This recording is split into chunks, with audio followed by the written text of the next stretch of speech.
नमस्कार दोस्तों, आज हमारे साथ में हैं इंदौर के यंग एंटरप्रेनर और फार्मासिस्ट जिन्होंने गोल्ड मेडल हासिल किया है फार्मासिस्ट में, अक्षत मिश्रा जी। अक्षत मिश्रा जी, स्वागत है आपका इंदौर इनसाइट में। और अक्षत मिश्रा जी के बारे में मैं आपको एक छोटी सी जानकारी और दे दूं कि अक्षत मिश्रा जी शहर, देश, प्रदेश में जो होने वाले समसामयिक मुद्दे हैं, दुनिया के जो बड़े मुद्दे हैं, उस पर खुलकर अपनी बात रखते हैं तथ्यों के साथ में। और इंस्टाग्राम पे लाखों लोग इनके वीडियो को पसंद करते हैं, देखते हैं और शेयर करते हैं। दोस्तों, किसी व्यक्ति के वीडियो को शेयर करना इसलिए बड़ी बात होती है कि लोग उसको खुद से जोड़ के देखते हैं, कि वह कनेक्ट करते हैं कि ये जो बात है, जो अक्षत मिश्रा जी कह रहे हैं या मैं कह रहा हूँ या कोई और कह रहा है, ये उनके मन के विचार हैं, इसलिए वो उसे शेयर करते हैं। तो किसी के वीडियो को शेयर जब कोई करता है, ये समझ लीजिए कि उसका काम बहुत अच्छा है। तो मिश्रा जी, आपका बहुत बहुत स्वागत है। बहुत बहुत धन्यवाद। तो शुरुआत करेंगे मिश्रा जी आपकी एक छोटे से परिचय से, कि आप खुद बताएं कि आप क्या करते हैं। मैंने अपना ग्रेजुएशन कंप्लीट किया है 2022 में, और उसके बाद से मैं अपना ई फार्मेसी का स्टार्टअप चला रहा हूँ। और पिछले 4-5 महीनों से सोशल और पॉलिटिकल इश्यूज जो भी हैं, अपने रीजनल है, नेशनल है, इंटरनेशनल है, तो उन पे बातचीत कर रहा हूँ। तो लोगों को पसंद आ रहा है। तो पहला सवाल तो मैं आपसे शहर को लेकर कहूँगा कि शहर के युवाओं नेताओं के बारे में आप क्या सोचते हैं, उनका भविष्य क्या दिखता है आपको? देखिए, युवा नेता होना गलत नहीं है। युवा नेता किस मुद्दों पे अपनी नेतागिरी कर रहा है वो मैटर करता है। अभी जैसे शहर में काफी युवा नेता घूम रहे हैं, जैसे अभी आप देखें कि कॉलेज में बहुत छात्र नेता बन रहे हैं, तो उसमें क्या हो रहा है, प्रोफेसरों से बदतमीजी करने की रील बना रहे हैं। अब जैसे जो छात्र नेता है, तो छात्र नेता का काम क्या है? आज तक मैंने शहर के किसी भी छात्र नेता को इस बात पे बात नहीं करते देखा कि किसी कॉलेज में इसलिए लड़ाई कर रहे हो कि स्टार्टअप इंक्यूबेशन सेल बनाइए, बराबर, स्टार्टअप फंडिंग सेल बनाइए, आपके यहाँ रिसर्च के लिए प्रॉपर इंस्ट्रूमेंट नहीं है। उस पे आज तक किसी भी छात्र नेता को आपने देखा हो लड़ाई करते हुए, या आपने देखा हो धरना देते हुए कि भैया फार्मेसी के कॉलेज में HPLC नई जमाने की लेके आओ, उसके लिए प्रोटेस्ट हो? उसके लिए नहीं हो रहा है। क्यों हो रहा है? कि घास उखाड़ो, कि रोबोटिक्स नहीं है भाई, एग्जैक्टली इसकी इंफॉर्मेशन टेक्नोलॉजी की पढ़ाई करवाओ। आप जो आर्टिफिशियल इंटेलिजेंस है उसको लेके कोर्स लॉन्च करो, उसको लेके कोई बात करने को तैयार एग्जैक्टली। तो वो मुद्दे, मतलब छात्र राजनीति गलत नहीं है।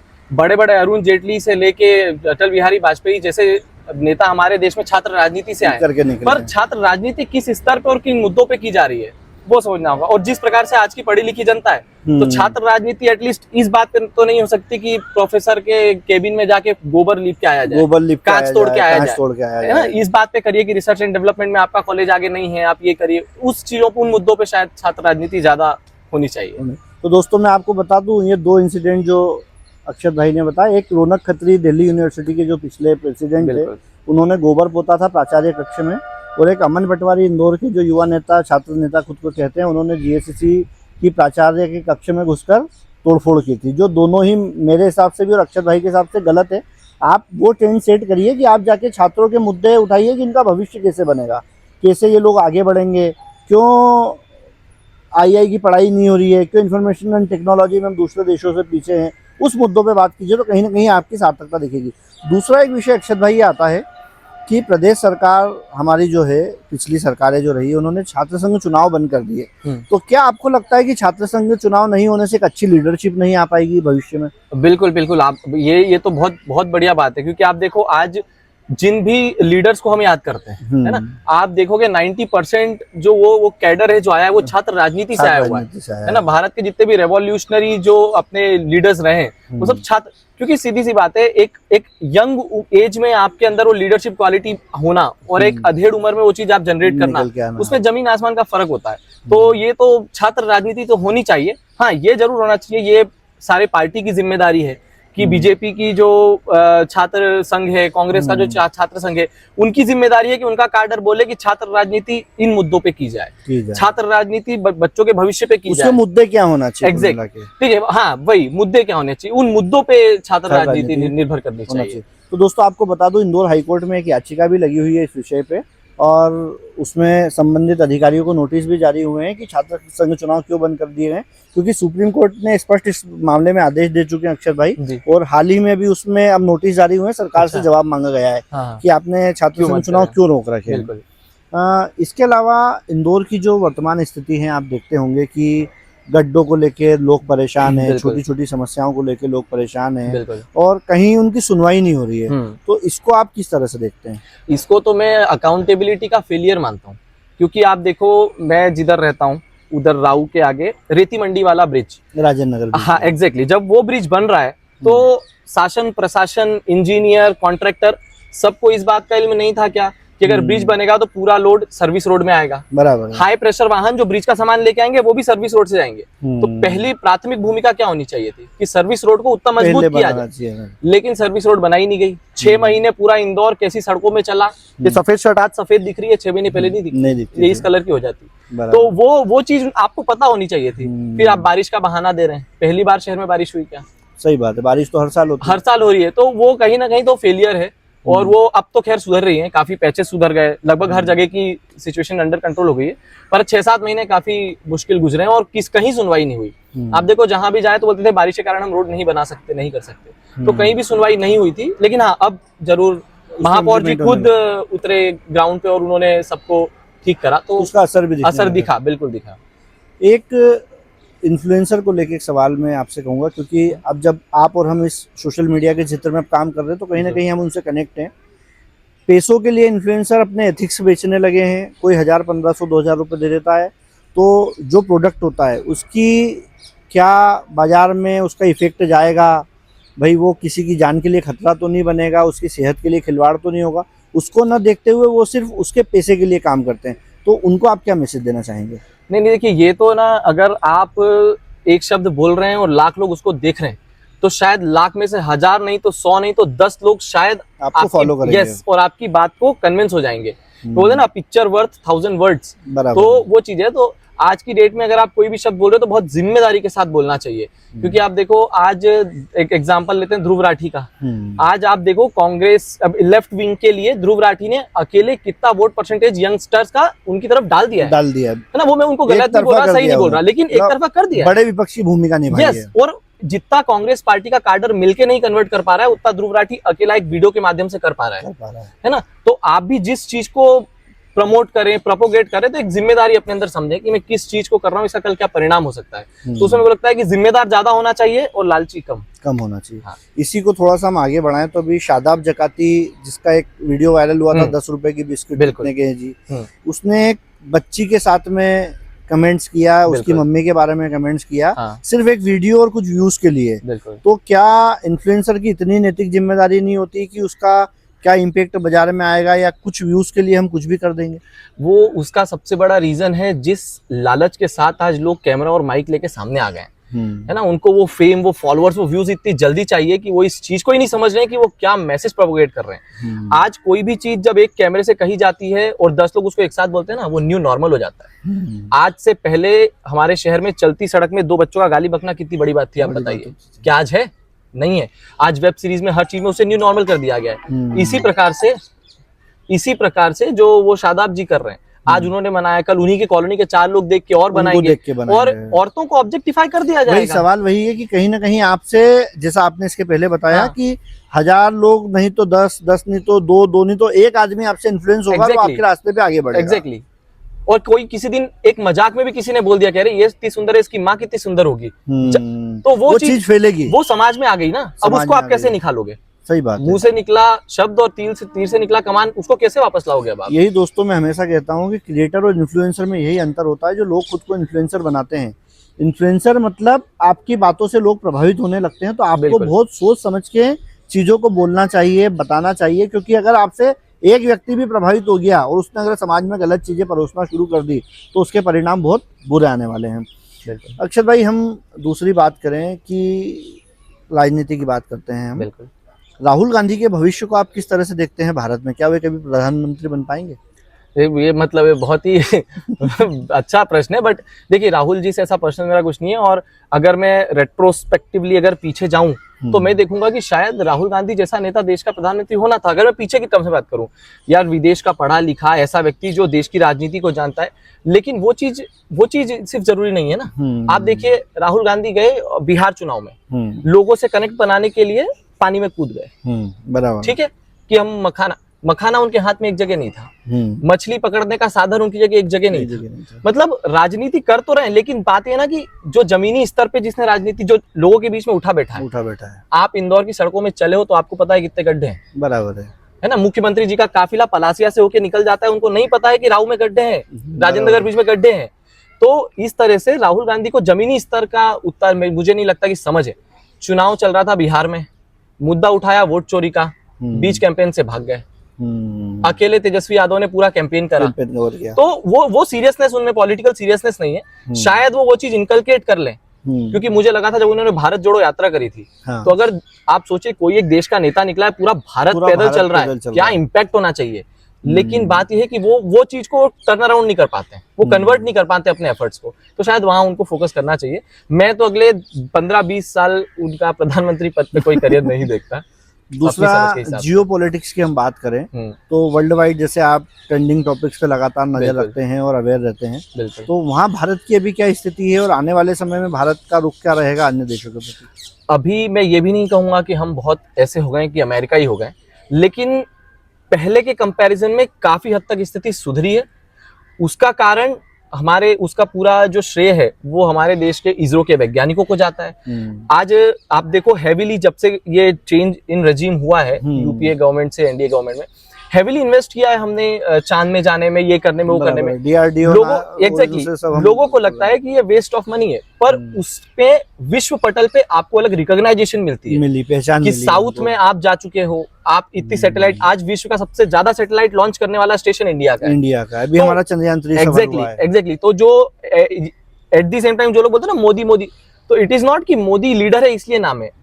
जो काम देश में करे गए हैं लीडरशिप में, विजनरी लीडर के रूप में भी पहचान बनी एक्चुअली। तो वो चीज है कि जो कभी नेहरू का था कि हमको न्यूक्लियर रिएक्टर में नंबर 1 बनना है, इलेक्ट्रिसिटी हम पूरी न्यूक्लियर से चलाएंगे, उस तरह का विजन शायद बीच में कहीं रह गया था और अब वो वापस आया है। उसके कारण काफी रिकॉग्नाइजेशन मिल रही है। और मुझे लगता है कि हमारे जिस तरह से हमारे देश का युवा कर्मठ और जुझारू बन रहा है अब अपनी अपनी फील्ड को लेके, तो शायद और अभी तो बहुत लंबा रास्ता तय करना बाकी है। एक हमारे देश के एजुकेशन सिस्टम में कहीं ना कहीं खामियां हैं। हालांकि नेशनल एजुकेशन पॉलिसी जो है राष्ट्रीय शिक्षा नीति 2020 में उसमें संशोधन किया गया, लेकिन आज भी आर्टिफिशियल इंटेलिजेंस को लेके जो दूसरे देश काम कर रहे हैं उसमें कहीं ना कहीं हम पिछड़े हुए हैं। टेक्नोलॉजी में हम पिछड़े हुए हैं। सरकारी स्कूलों की स्थिति ऐसी है कि लगातार वहाँ पे बच्चे कम होते जा रहे हैं। तो इसको आप किस तरह से देखते हैं? मैं तो ऐसे देखता हूँ कि जब हम बात करते हैं ना कि इक्वल राइट्स की, कि सब किसी को शिक्षा का बराबर अधिकार है ना, हर चीज का, तो मैं कभी उस वाक्य को सच मानता ही नहीं हूँ। मुझे बहुत उम्मीद थी मोदी जी से कि क्योंकि आप एक ऐसे कि रातों रात चीजें बदल देता है नेता, ऐसी इमेज थी, मुझे बहुत उम्मीद थी। लेकिन आप देखिए, मेरे घर के पास में सरकारी स्कूल है, मैं अपने एरिया के बहुत रेप्यूटेड स्कूल LG एकेडमी में पढ़ा हुआ हूँ। उस स्कूल में आप देखिए जो टीचर्स थे जो इतने क्वालिफाइड थे कि कोई उनके सामने कुछ बोल भी नहीं सकता है। दे वर गेटिंग पेड 25-30 हजार रुपए। मेरे कॉलोनी के सरकारी स्कूल में 80-80 हजार रुपए पाने वाले टीचर हैं। आप लेकिन पढ़ाई का स्तर आप जाइए, 4 सवाल पूछिए आप साइंस के, वो जवाब नहीं दे पाएंगे। तो इंफ्रास्ट्रक्चर सरकार पैसा दे रही है, हर चीज दे रही है, तो क्यों नहीं है? ये तो सरकार का फेलियर है। शिक्षा में तो मैं सरकार का फेलियर। केवी अच्छी चला रहे हो आप, केवी में एडमिशन के लिए हम मर रहे हैं कि हमारे बच्चे का केवी में एडमिशन हो जाए, सरकारी कॉलेज में एडमिशन हो जाए, तो सरकारी स्कूल में एडमिशन के लिए हम क्यों नहीं मर रहे हैं? यही मैं इस थोड़ी सी चीज को आगे बढ़ाऊंगा। दोस्तों, आप भी सुनिएगा ध्यान से। देश का सबसे बड़ा IIT इंस्टीट्यूट टेक्नोलॉजी का सरकारी, सबसे बड़ा मैनेजमेंट इंस्टीट्यूट देश का सरकारी, IIM, आज भी कोई प्राइवेट इंस्टीट्यूट बीट नहीं कर पाया। बिल्कुल। सबसे बड़ा स्वास्थ्य इंस्टीट्यूट एम्स, वो भी सरकार का। और जैसा केंद्रीय विद्यालय अक्षत जी ने बताया, वो भी सरकार का। आज तक बड़े बड़े स्कूल इन चारों को बीट नहीं कर पाए। तो क्या कारण है? राज्य सरकार, जब केंद्र सरकार वो यूपीए की रहे या एनडीए की रहे, वो चीज कांस्टेंट रहती है। इनका स्तर उन्होंने बना के रखा है। तो क्या राज्य सरकार केंद्र सरकार से इसमें सीख नहीं सकती कि जैसा स्तर इन्होंने IIM, IIT, एम्स का बना के रखा है, हम हमारे सरकारी स्कूलों का भी ऐसा स्तर बना के रखें? क्यों सरकारी अधिकारियों के बच्चे सरकारी स्कूलों में नहीं जाते, गरीबों के बच्चे वहां जाते हैं? बिल्कुल। शिक्षक, जैसा अक्षत भाई ने बताया, 80,000 रुपए तनख्वाह होने के बाद भी उनका पढ़ाने का स्तर वो नहीं है जो एक प्राइवेट स्कूल का टीचर 20,000 में जो शिक्षा दे पा रहा है वहाँ पे। तो कहीं ना कहीं ये लेग है, और ये किसी एक राज्य की सरकार में नहीं है, ये किसी भी राज्य में आप चले जाओ, हर जगह आपको सरकारी स्कूलों की यही स्थिति है। एक सवाल कहीं ना कहीं मेरे जहन में आता है कि हम सोचते हैं कई बार कि यार जो पढ़े लिखे लोग नहीं हैं वो कई बार जातिवाद की बात करते हैं। पिछले दिनों हमारे यहाँ पे एक इंसिडेंट हुआ आईएएस संतोष वर्मा का। बिल्कुल। आईएएस संतोष वर्मा ने सपाक्स का अध्यक्ष बनने के बाद में मंच से एक भाषण दिया कि इस देश से आरक्षण जब तक खत्म नहीं होगा तब तक एक ब्राह्मण मुझे अपनी बेटी नहीं दे देता, मेरे बेटे को, और उससे संबंध नहीं बनवा देता। तो क्या ये स्तर इनकी मानसिक जहनता, नपुंसकता, मैं तो मानसिक नपुंसकता बोलूँगा इसको, और इसको आप किस तरह से देखते हैं? बिल्कुल, शब्द बिल्कुल एक्यूरेट आपने इस्तेमाल किया है। आज सामाजिक न्यायता वहीं पे खत्म हो जाती है जहां पे आप आईएएस हो। आज इसी देश के इसी संविधान ने आपको उस पद पे बैठाया। इसका मतलब ये है कि आप कैपेबल थे, इसलिए आप एक आईएएस ऑफिसर बने। और अगर आप इतनी कैपेबल हो के एक आईएएस ऑफिसर बन के ये शब्द बोल रहे हैं, तो आप सोचिए कि आप उस गरीब दलित जो सच में शोषित है, जिसको वाकई में जरूरत है आरक्षण की, उसके दिमाग में आप क्या जहर घोल रहे हैं। मतलब आपको तो सब कुछ मिल चुका है, आपने मेहनत की है, नो डाउट है ना, आपने मेहनत करके आप पहुंचे, लेकिन वो दलित जो आपको आपके ईश्वर के रूप में देख रहा है कि हमारे समाज से ऊपर इतनी ऊपर गया है, उसके दिमाग में आप क्या जहर घोल रहे हैं। तो इट इज मोर देन कि जो चल रहा है, आपको लग रहा है कि ब्राह्मण समाज के बारे में गलत बात बोली, अरे नहीं, ब्राह्मण समाज तो छोड़ो, अपने समाज के लोगों के मन में कितना जहर घुल गया है। यार ये आदमी अगर ऐसा बोल रहा है मतलब सच होगा। मतलब ये कहीं लोग फॉलो करते हैं, वही चीजें गलत मैसेज जाता है। जैसे एक आईएएस ऑफिसर, किसी समाज का एक आईएएस ऑफिसर हो तो उसके लिए कितनी बड़ी बात है दलित समाज से उठ के आना, और आप उस लास्ट मैन के मन में क्या जहर घोल रहे हो। तो उस रिस्पॉन्सिबिलिटी को संतोष जी समझ नहीं पाए, और मेरे ख्याल से उन पे एक्शन लिया जाना चाहिए था, जो कि मेरे को लगता है कि, और उन पे पहले भी बहुत मामले चल चुके हैं, आप तो जानते ही होंगे। आईएएस का फर्जी अवार्ड, मतलब अवार्ड उनका जो था, उसमें एक जज ने ही उनके खिलाफ गलत हस्ताक्षर के आर्डर करने की शिकायत दर्ज कराई है, बताइए, और एक एफआईआर उनके ऊपर ऑलरेडी चल रही है। कई महिलाओं द्वारा उनके द्वारा शोषण करने की एफआईआर दर्ज कराई जा चुकी है, आरोप लगाए जा चुके हैं जो विचाराधीन है। तो मुझे कहीं ना कहीं लगता है कि सरकार ने भी उस समय अगर कार्रवाई कर दी होती तो शायद आज ये स्थिति नहीं बनती। जैसे हम कहते हैं कि अगर छोटी छोटी गलतियों को आप माफ करोगे तो कहीं ना जाके वो एक बड़ी गलती बनेगी। जैसे हम बचपन में देखते थे कि अगर कोई बच्चा पेंसिल चोरी करके आया, और अगर माँ बाप उसका वहीं पे कान मरोड़ देंगे तो वो बड़ा चोर नहीं बनेगा। बिल्कुल, 100%, हाँ बिल्कुल। तो सरकार की भी कहीं ना कहीं खामियां रही। हालांकि अब सरकार ने एक नोटिस जारी किया है, उनको जवाब मांगा है। अब हालांकि देखते हैं क्या कार्रवाई होती है, ये वक्त बताएगा। अक्षत जी, इंदौर में खेल मैदानों को लेके कहीं ना कहीं हमें कमी देखने को मिलती है। जब हम कंपेयर करते हैं दूसरे बड़े शहरों से, तो इंदौर आज भी खेल के मैदानों में पिछड़ा हुआ है, जबकि इंदौर में सबसे ज़्यादा यूनिवर्सिटी, सबसे ज़्यादा स्कूल, सबसे ज़्यादा कॉलेज यहाँ पे है। तो इसको आप किस तरह से देखते हैं? ये मैं बोलूँगा कि हर सरकार का काम करने में कुछ फोकस पॉइंट्स होते हैं, और मुझे लगता है कि सिर्फ इंदौर की नहीं, मैं अगर मध्य प्रदेश सरकार की बात करूं, मैं उसमें डिफरेंशिएट नहीं कर रहा हूं बीजेपी कांग्रेस में, कोई भी रहा हो, मध्य प्रदेश सरकार में स्पोर्ट्स को कभी उतनी अहमियत नहीं दी। आप देखिए इतिहास में, आप पहले उठा के देखो तो रणजी ट्रॉफी, सैयद मुश्ताक अली ट्रॉफी, इंदौर के प्लेयर्स थे वो सब, मतलब डोमेस्टिक में आज भी जो नाम चल रहे हैं। लेकिन उसके बाद एकमात्र प्लेयर जो बहुत उभर के आया वो रजत पाटीदार, कितने सालों बाद, आवेश खान और वो अय्यर, और ये मतलब कितना समय लगा इनको उभर के आने में। और ये तो मैं सिर्फ एक डोमेन की बात कर रहा हूँ, आप हरियाणा में देखो, आप दिल्ली में देखो, आप पंजाब में देखो, उन गवर्नमेंट्स का फोकस है। हमारे नागालैंड में भी अपन देखते हैं, एग्जैक्टली छोटी स्टेट है वो। हमारे यहाँ से ओलंपिक में रिप्रेजेंटेशन ही नहीं है। उसके पीछे रीजन है कि इंफ्रास्ट्रक्चर में गवर्नमेंट इन्वेस्ट करने को तैयार नहीं है ना। आज सारी विधानसभाओं में कम से कम एक ग्राउंड होने चाहिए, है ना, डेजिग्नेटेड। हमारे यहाँ आपने जैसा मेंशन किया कि इतने कॉलेज, इतनी यूनिवर्सिटीज है हमारे यहाँ, उसके हिसाब से तो हमारे यहाँ बहुत ज्यादा रिप्रेजेंटेशन होना चाहिए। मतलब युवाओं की संख्या ज्यादा है, उसके बाद भी उनको फैसिलिटीज नहीं मिलती। और ऐसे नहीं, आसपास के राज्यों से या हमारे राज्य के सभी शहरों से हमारे यहाँ लोग हैं। मतलब सबसे ज्यादा टैलेंट और युवाओं का हब इंदौर है इस वक्त मध्य प्रदेश में। उसके बाद भी अगर नहीं है तो कहीं ना कहीं ये फेलियर हमारी गवर्नमेंट के विजन का है। तो ये कहीं ना कहीं सरकार को इस चीज पे ध्यान देना चाहिए, क्योंकि क्या हो रहा है कि बच्चे दूसरी चीजों में डाइवर्ट नहीं हो पा रहे। अगर आप उनको ऑप्शन दोगे तो जरूर, अभी हर बच्चा 12th के बाद से तैयारी शुरू कर देता है, यूपीएससी की एग्जाम देना है, पीएससी की एग्जाम देना है। अब उसके कारण लाखों बच्चों की भीड़ सिर्फ एक दिशा में भाग रही है। तो कहीं ना कहीं सरकार को ये करना चाहिए कि उनको डाइवर्ट करें, कि कुछ बच्चों को भविष्य की अपॉर्चुनिटी इस क्षेत्र में भी मिले, कुछ बच्चों को उधर भी मिलना चाहिए, क्योंकि खेल में कहीं ना कहीं हम दूसरे राज्यों से आज भी पिछड़े हुए हैं। और एक चीज मैं मेंशन करूं, जैसे आपने यूपीएससी का कहा, तो मैं ये सभी लोगों को बता देना चाहता हूं कि आप अगर ट्रेंड देखो कि यूपीएससी एस्पिरेंट्स में पिछले 5-7 सालों में ट्रेंड बढ़ा है। हम इंदौर में ही रह रहे हैं, कौटिल्य एकेडमी के अलावा यूपीएससी का नाम नहीं सुना था आपने? नहीं सुना था। आज इंदौर में आप भरकुआ में घूमो, हर दूसरा लड़का यूपीएससी की तैयारी वाला है। और ये इंदौर की बात नहीं है, पूरे भारत की बात है। ये अचानक से ट्रेंड आया है ये भी सबकॉन्शियस ट्रेंड है। ये जितनी भी बड़े बड़े जो इंस्टीट्यूट्स हैं, इन सब का एक कार्डर है जिसने फंड कर करके लोगों के मन में इनकलकेट किया। जैसे कि आप देखो वो वाला मुझे एक बिजनेस मॉडल है कुल मिला के। ये बिजनेस मॉडल पेश किया गया है। जैसे आप देखो वेब सीरीज आ रही हैं, उस पे यूपीएससी दिखाया जा रहा है, रील्स आ रही हैं अलग अलग जगह पे। बड़े बड़े आपने देखा होगा, मैं नाम नहीं लूंगा, पर बड़े बड़े लोग अरे आईएएस के पावर, ये जो अपने आप को फिलोसोफर कहते हैं, वो लोग आईएएस की पावर बता रहे हैं। तो ये एक बिजनेस मॉडल किया गया है। बट ऐसा नहीं, मैं अपोज में नहीं हूँ कि जो लोग प्रिपेयर कर रहे हैं, लेकिन पूरा का पूरा कार्डर ही एक तरफ चला गया। तो ये भी एक बिजनेस मॉडल है। युवाओं को देश में ये बताया जा रहा है कि यूपीएससी और पीएससी के अलावा देश में कुछ होता ही नहीं है। मतलब उद्यम के बारे में नहीं बताया जा रहा, खेल के बारे में नहीं बताया जा रहा, उन्हें स्टार्टअप्स के बारे में नहीं बताया जा रहा। पूरा प्रमोशन सिर्फ और सिर्फ किया जा रहा है कि आप यूपीएससी की एग्जाम दो। और एक चीज दिखाई जा रही है कि दुनिया का सबसे पावरफुल पद और नौकरी करनी है तो आईएएस की करो, वरना मत करो। तो बाकी चीजें क्या है? बाकी क्या करेगा? अगर सब आईएएस बन जाएंगे तो बाकी सब क्या करेंगे? कौन बनेगा भैया? इंजीनियर कौन बनेगा? सड़कें कौन बनाएगा? इंफ्रास्ट्रक्चर कौन खड़ा करेगा?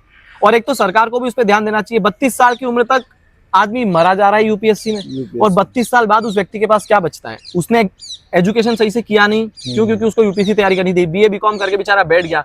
32 साल की उम्र में कोई कंपनी उसको नौकरी नहीं दे रही, अब वो क्या करेगा?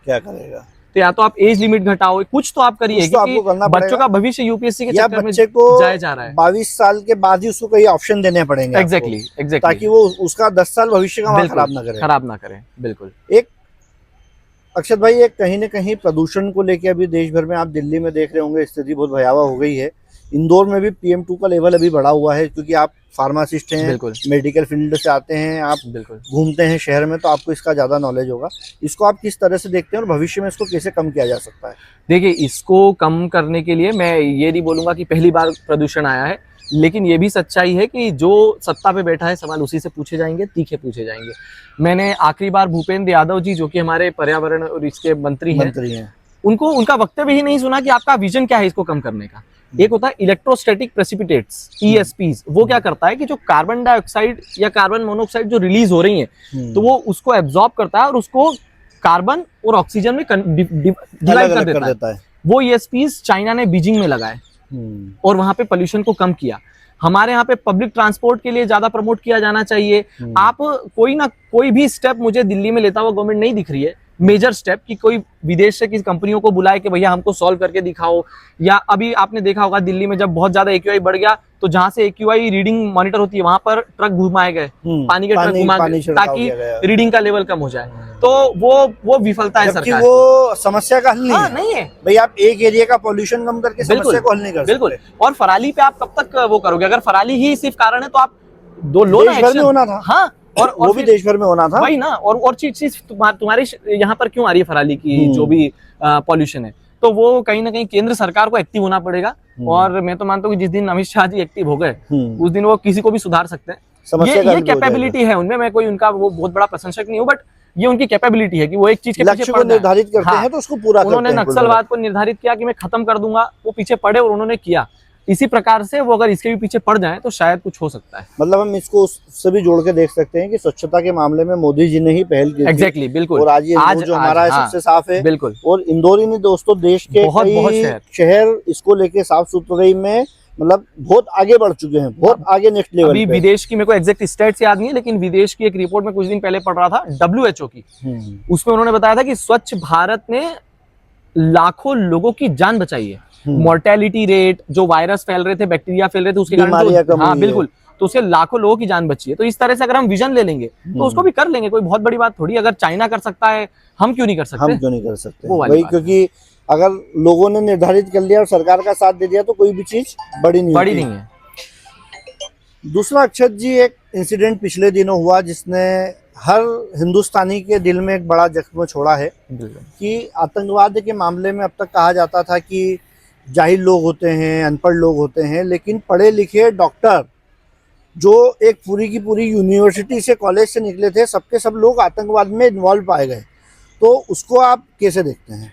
मैं इस बात को देश की आत्मा पे हमले के रूप में देखता हूँ, क्योंकि मैं इस देश में बैठ के ये नहीं बोल सकता कि एक तरफ हिंदू एक तरफ मुस्लिम। नहीं, मेरे को पता है पाकिस्तान भेज दो, क्या पाकिस्तान भेज दो, हमको साथ में ही रहना है। साथ में रहना है ना? आपको बोलना आसान है, लेकिन बोलना आसान नहीं हो सकता। आपको कल साथ में ही रहना है। ये अब्दुल कलाम का भी देश है, मेरा भी देश है ना? लेकिन आज आत्मा पे हमला क्यों बोल रहा हूँ? क्योंकि देश की आत्मा एकता है। आज अगर एक डॉक्टर ने हमला किया तो आप क्या समझोगे? आप क्या किसी भी मुस्लिम डॉक्टर पे बिलीव करने के पहले, हम और आप तो चलो ज्यादा पढ़े लिखे, हम नॉर्मल की नहीं, ठीक है उन्हें क्या हुआ, लेकिन क्या एक आम आदमी जो आम आदमी मैनिपुलेट हो करेगा। सकता है, जो एक्सट्रीमिस्ट है, क्या वो भरोसा करेगा? नहीं करेगा। क्या वो बाइकआउट की तरफ कहीं नहीं ना कहीं देखेगा? उसके दिमाग में ये घर कर जाएगा कि यार Exactly. ये मुस्लिम डॉक्टर है तो हो सकता है आतंकवादी है। हाँ, और या वो मेरा इलाज गलत कर दे। तो उस तरह का जहर समाज में फैलने का काम है, इसलिए मैं इसको, ये छोटी मोटी बात नहीं है, ये सच में समाज में जहर फैलने वाली बात। जैसे अभी इसके पहले जो पहलगाम में हुआ था, पहलगाम में वो भी हुआ देश की आत्मा पे हमला था, धर्म पूछ ये के आपने करना। धर्म पूछ के हाँ, गोली उसके मारी। चक्कर में आज एक मेरा हिंदू भाई है, एक मेरा मुस्लिम भाई है, वो आपस में एक दूसरे पे भरोसा ही नहीं कर सकते ना, क्योंकि उन्होंने तो ये दिखा दिया कि कोई भी स्लीपर सेल कभी भी कुछ भी कर कभी भी सकता कुछ है। भी कर सकता तो है। वो मैं आत्मा पे हमला मानता हूँ। मेरे को लगता है कि इसका ये व्हाइट कॉलर जो मॉड्यूल है टेररिज्म का, इस पे बहुत एक्टिव, हालांकि अपनी जांच एजेंसियों पे, अपनी इंटेलिजेंस पे, रॉ पे बहुत भरोसा है हमें, वो लोग कर रही होंगी काम, पर और सजगता से और सावधानी से किया जाना चाहिए। और जैसे अल फलाह यूनिवर्सिटी है, ऐसी यूनिवर्सिटीज कितनी मिसलीडिंग्स पाई गई उस पाई यूनिवर्सिटी गई में, अभी तो शायद यूजीसी अगर शुरू से नजर रखता, नजर रखता। यूनिवर्सिटी ग्रांट कमीशन ने उसको ग्रांट दिया था, तब से नजर रखता, अकाउंट्स पे नजर रखता, एडमिशन पे नजर रखता, तो तो शायद कहीं ना कहीं मैंने वही पकड़े बताया जाते ना हैं। हाँ, कि चीजों जब छोटी होती है तभी अगर उनको रोक Exactly. दिया जाए तो Exactly. बड़ी घटनाएं में बस तब्दील नहीं होती है। बस वही चीज मतलब एक जख्म को नासूर बनने से आपको रोकना रोकना पड़ेगा। पड़ेगा। और ये दोस्तों वही जख्म है जो आगे जाके नासूर बनते बना। हैं और फिर इनका इलाज मुश्किल होता है और ये दूसरे लोगों को भी तकलीफ देते हैं। 100%। तो ये थे अक्षत मिश्रा जी, जो आपने सुनी इनकी बातें, और हर समसामयिक मुद्दों पे गंभीरता से गहन अध्ययन करते हैं, तथ्यों के साथ बात करते हैं। मैं इस पेज को मेंशन कर रहा हूँ इनके, तो आप जाकर इनके पेज को भी फॉलो करें और देखिए किस तरह से ये चीज़ों को रखते हैं। तो आपको कहीं ना कहीं घर बैठे वो सारी जानकारियाँ मिलेंगी तथ्यों के साथ में, जो आप देखना सुनना चाहते हैं। धन्यवाद, बने रहिए इंदौर इनसाइट के साथ। अक्षय जी, स्वागत है आपका। जय